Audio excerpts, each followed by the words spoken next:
नमस्कार, आप देख रहे हैं एनएमएफ न्यूज और मैं हूं आपके साथ शाफनी पटनायक।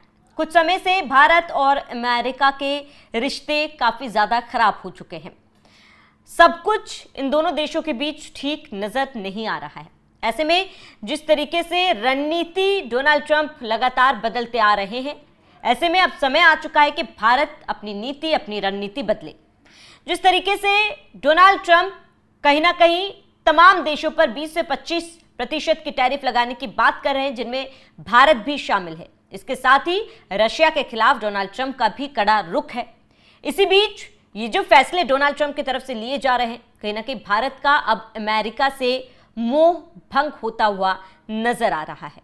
और इसी के साथ ही डोनाल्ड ट्रंप की इस नीति से कहीं ना कहीं भारत और चाइना को एक साझा मंच दे रहा है कि वे मिलकर अपनी आर्थिक स्थिति, आर्थिक तमाम मुद्दों पर वो बात करें और एक साथ आगे आए।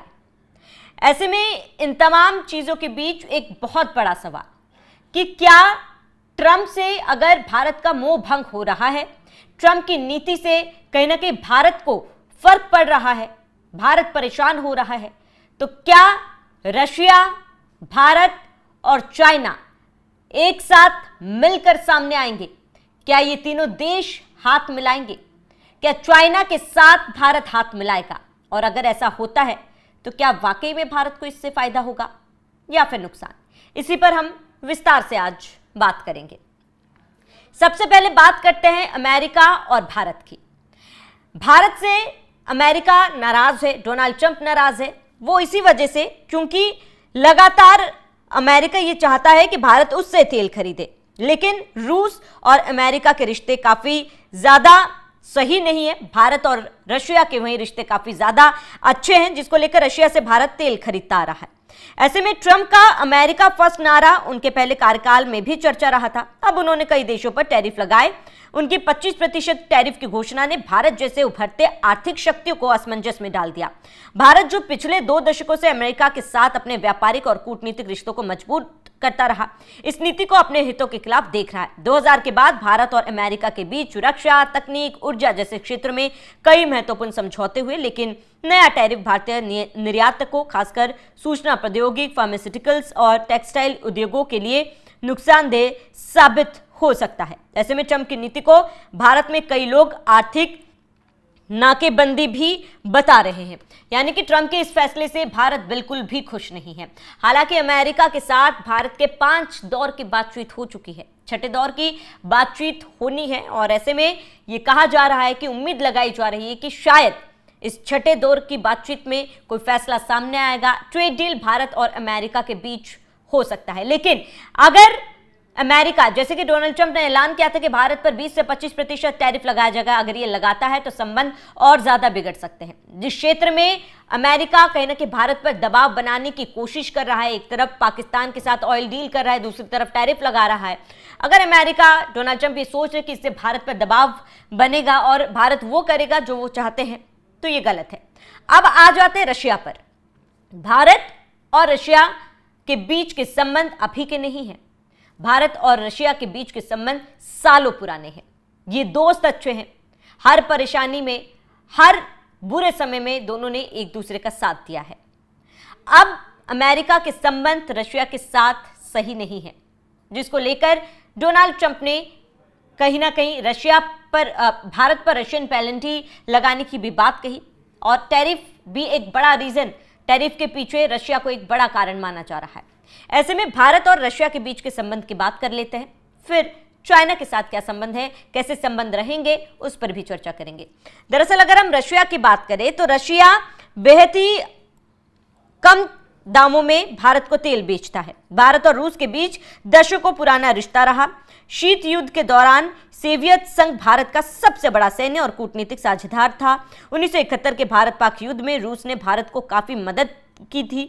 हाल के वर्षों में वैश्विक व्यापार, भू राजनीतिक परिदृश्य में बदलाव के कारण भारत ने अमेरिका और पश्चिम देशों के साथ अपने रिश्तों को प्राथमिकता दी। फिर भी रूस के साथ भारत के रिश्तों में कभी कोई बड़ी दरार नहीं आई है। रूस के भारत को सुखोई 30 T-90 टैंक और S-400 मिसाइल रक्षा प्रणाली जैसे उन्नत हथियार प्रदान किए गए। इसके अलावा ऊर्जा क्षेत्र में भी रूस भारत का महत्वपूर्ण साझेदार रहा। ट्रंप की नीतियों के बाद भारत रूस के बीच सहयोग और गहरा सकता है। रूस जो स्वयं अमेरिका के प्रतिबंधों का सामना कर रहा है, भारत के साथ एक नया आर्थिक और रणनीतिक गठजोड़ में जो है रुचि रख सकता है। ऐसे में आपको बता दें कि रशिया के साथ तो रिश्ते पहले से ही अच्छे थे, और इसके साथ ही अगर हम पहलगाम हमले की बात करें तो रशिया की तरफ से कई ऐसे जो है फाइटर जेट्स दिए गए थे, चाहे S-400 की बात कर ले, सुखोई की बात कर ले, जिसने भारत को बहुत मदद की थी। और उसके बाद से ही कहीं ना कहीं रशिया और पाकिस्तान के रिश्ते और ज़्यादा खराब हुए, क्योंकि हर मंच पर खुले तौर पर रशिया ने भारत का साथ दिया था। अब इस गठबंधन में एक और नाम है, चाइना। बड़ा सवाल है कि क्या डोनाल्ड ट्रंप ने जो नीति अपनाई है, जिस तरीके से वो टैरिफ लगाने की बात कर रहा है, ऐसे में ये जो टैरिफ लगाया जा रहा है वो केवल भारत की परेशानी नहीं है, वो चाइना के लिए भी एक सिरदर्दी है। तो क्या भारत और चाइना एक मंच पर एक साथ आ सकते हैं? क्योंकि टैरिफ दोनों के लिए परेशानी का सबब बना हुआ है। डोनाल्ड ट्रंप की नीति रणनीति से दोनों देश परेशान हैं। ऐसे में संभव है कि दोनों को एक मंच पर देखा जा सकता है, क्योंकि मुद्दे दोनों के समांतर है। लेकिन सभी को पता है कि भारत और चाइना के बीच रिश्ते तल्ख है। एक लंबे समय से भारत और चाइना के बीच रिश्ते सही नहीं है, चाहे हम जमीनी विवाद को लेकर हो, आर्थिक मोर्चे पर हो। कई ऐसे मुद्दे हैं जिस पर चाइना और भारत ने कभी एक दूसरे के साथ सहमति नहीं जताई है। समय समय पर हमने देखा है चाइना का रुख भारत की तरफ क्या होता है। लेकिन अब जब डोनाल्ड ट्रंप की एंट्री होती है, उनकी नीति को लेकर चर्चा हो रही है, तो जरा इस पर भी चर्चा कर लेते हैं, गौर फरमाते हैं कि क्या वाकई में चाइना और भारत साथ आ सकते हैं, और अगर साथ आते तो उनका फायदा क्या होगा, भारत को इसका क्या फायदा होगा। तो अगर चाइना की बात कर ले तो कई मोर्चों पर चाइना भारत के खिलाफ ही खड़ा रहता नजर आया है। भारत और चीन के बीच संबंध हमेशा से जटिल रहे। सीमा विवाद, आर्थिक प्रतिस्पर्धा, क्षेत्रीय प्रभाव के लिए दोनों के बीच में कई बार तनाव की स्थिति भी पैदा हुई है। लेकिन ट्रंप की टैरिफ नीति ने भारत चाइना को एक साझा मंच देने की संभावना पैदा की है, जो पहले से ही अमेरिका के साथ व्यापार युद्ध का सामना कर रहा है। ऐसे में यह गठजोड़ बन सकता है, ऐसी संभावनाएं हैं। लेकिन भारत और चीन पहले से ही ब्रिक्स और शंघाई सहयोग संगठन जैसे मंचों पर सहयोग करते रहे हैं। ट्रंप की नीति के बाद दोनों देशों के बीच व्यापारिक और रणनीतिक सहयोग बढ़ सकता है। उदाहरण के लिए भारत और चीन मिलकर इलेक्ट्रॉनिक्स, फार्मास्यूटिकल्स और नवीकरणीय ऊर्जा जैसे क्षेत्र में वैश्विक आपूर्ति श्रृंखला में अपनी स्थिति को मजबूत कर सकते हैं। हालांकि भारत और चीन के बीच में सीमा विवाद और भरोसे की कमी जैसे मुद्दे अभी भी बरकरार है। इसके अलावा भारत का अमेरिका के साथ रक्षा और तकनीकी सहयोग इतना गहरा है कि वो इसे पूरी तरह से छोड़ने का जोखिम शायद ही उठाएगा। तो भारत रूस और चीन के साथ गठजोड़ बनाता है तो इसके कई फायदे हो सकते हैं। पहला, ये भारत को वैश्विक व्यापार में एक नई ताकत के रूप में स्थापित कर सकता है। रूस और चीन के साथ मिलकर भारत वैश्विक आपूर्ति श्रृंखला में अपनी स्थिति को और मजबूत कर सकता है। दूसरा, ये गठजोड़ भारत को अमेरिका के आर्थिक दबाव से बचने में मदद कर सकता है। और तीसरा, रूस और चीन के साथ सहयोग भारत को ऊर्जा और क्षेत्र में आत्मनिर्भर भी बना सकता है। तो नया गठजोड़ भारत को वैश्विक व्यापार में एक बड़ा मंच दे सकता है, अपने आप को और मजबूत करने के लिए एक मंच दे सकता है।